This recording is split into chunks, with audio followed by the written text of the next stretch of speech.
Hey guys, it's Julian. Today I want to try a little bit of a different type of video. I'm going to be explaining to you why I hate the term sound design and why I think you could probably describe this process in a little bit better of a way.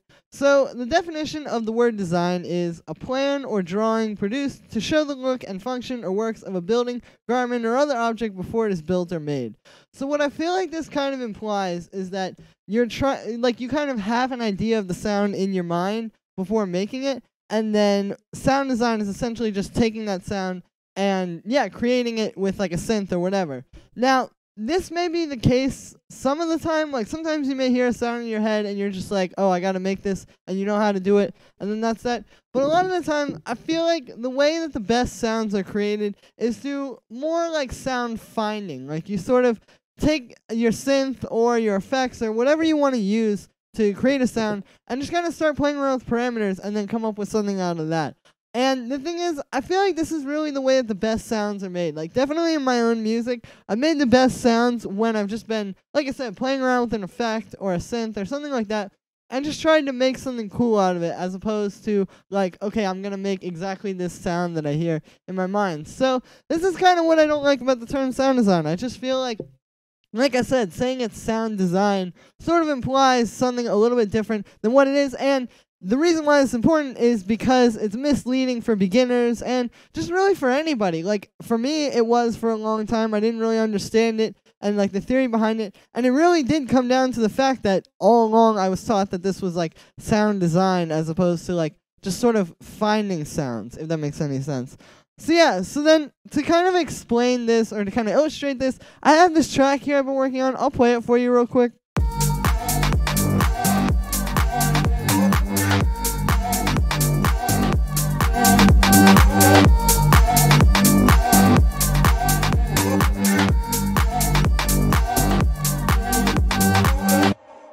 So kind of just some loops I've been playing around with. It's like this housey kind of thing. And in particular, I want to show you the bass line, because the bass line was created through this process that I'm defining now as sound finding. What happened was I did kind of have an idea in my mind. I made this respace with Serum. So basically what we've got going on here is, you can see once this loads, there we go. Okay, so it's just a simple respace, and I have this little bass line. So those were the things that I had in my mind ahead of time. Like that was kind of like, I guess, setting up like the canvas for this to be a more interesting sound, if that makes any sense. But then after that, what I added was this guitar rig. And so the guitar rig is actually a preset. It's this grunts preset. It's under this animated, I think, if you go under the effects presets in guitar rig. Anyway, what this ended up kind of doing here was I was more like trying to find a sound. Like I said, like I wasn't just trying to go in here and get guitar rig and say, okay, I'm going to have a filter, I'm going to have moving distortion, I'm going to do all that kind of stuff.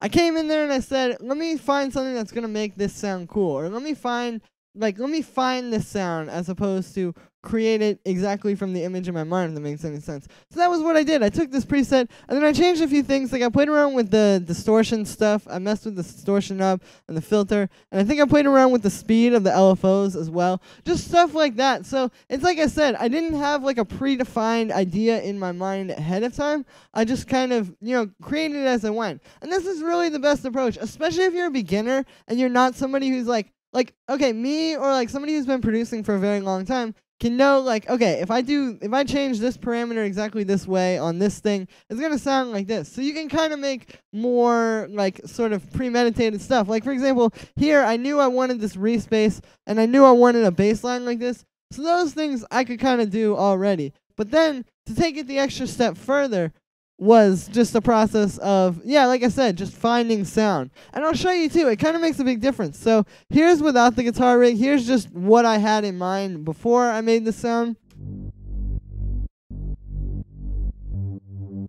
So definitely kind of boring, it's just a basic respace. But then here's with the element I added when I was trying to more find some sounds. Which obviously you can hear has a lot more life to it, a lot more just interesting character, and overall I think it's a lot cooler. And again, this is because I wasn't keeping myself in the mental box of having to figure out the sound in my mind first and then put it into the computer.